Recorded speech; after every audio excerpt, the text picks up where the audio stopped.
I just want to reiterate something. Len Dawson, OU fans warned you about Grinch. Okay, I just want to reiterate. Like we told you, we warned you this was going to happen. We warned you this was coming. Again, who at USC wasn't aware that this was coming? Like we spent the off season saying that USC was going to play in a bunch of shootouts. USC was going to give up a lot of points. One of the things I said before the season and in the early part of the season, and Mark, you know this from all the shows that we've been doing here at the Voice of College Football, is that if USC's defense was giving up 30 points, on a fairly consistent basis, that was going to be fine. That was going to be good enough to win. And like that turned out to be true.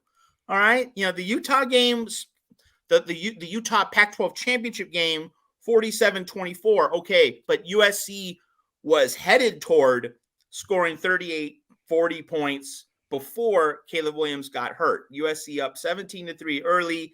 The Caleb Williams injury didn't decide the game, all right? Like, I'm not going to insult Utah by saying that, but the Caleb Williams injury certainly is what the main thing that affected USC's overall point total for that game. You also throw in the Andrew Voorhees injury. So, like, if those injuries don't occur, at least Caleb Williams not getting hurt so that he basically couldn't move around, USC's going to put up a pretty normal 35, 38, 41-point game.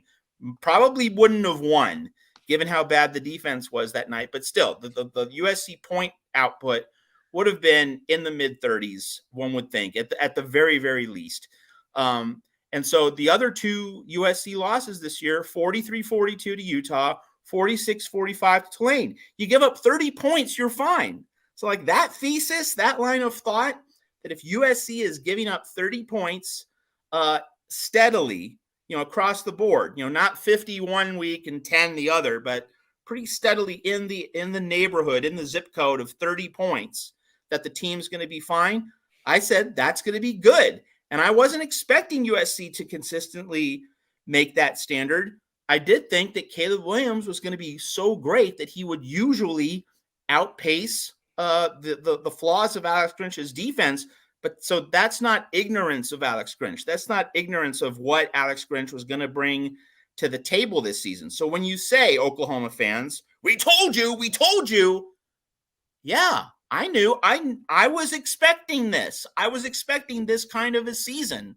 All right. So like if the part of the emotional and intellectual weight behind the whole we told you thesis was, if USC's season crashed and burned, all right, if this was an 8-4, 8-5 season, a 9-4 season, didn't even make the Pac-12 championship game, didn't make a New Year's Six bowl, then it would that whole point would really stick a lot more.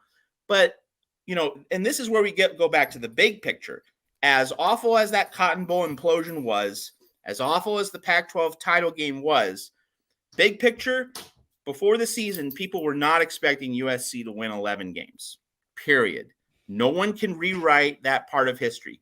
And, you've people watching here at the Voice of College Football, like you've heard me just now for the past 30 minutes or so, document a lot of flaws and a lot of problems and a lot of mistakes. So like, I'm not sugarcoating this thing. Okay. Like I'm not absolving Lincoln Riley of blame. Just the past 30 minutes are proof of that. But I can give Lincoln Riley a little breadcrumb of credit here and say he delivered 11 wins this year number one, 7-win improvement, not quite as good as what Sonny Dykes did at TCU, but close. All right. So, we told you, like, that's not the gotcha moment that you think it is. Like, this was still a good season. It wasn't a great season because of these last two games, but it was still a good season. And Lincoln Riley brought a lot of good things to USC. He brought him a Pac-12 title game berth, brought him a Heisman Trophy, brought him 11 wins, brought him a New Year's Six bowl.